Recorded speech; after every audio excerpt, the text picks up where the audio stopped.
हनुमान् श्रीपदो वायुपुत्रो रुद्रो नघोजरः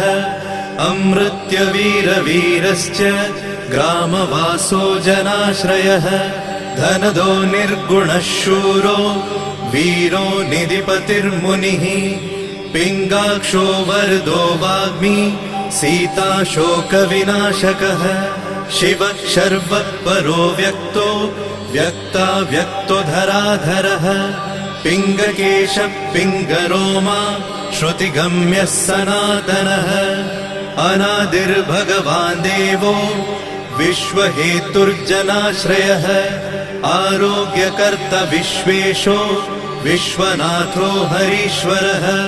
भर्गो रामो रामभक्तः कल्याणप्रकृतिस्थिरः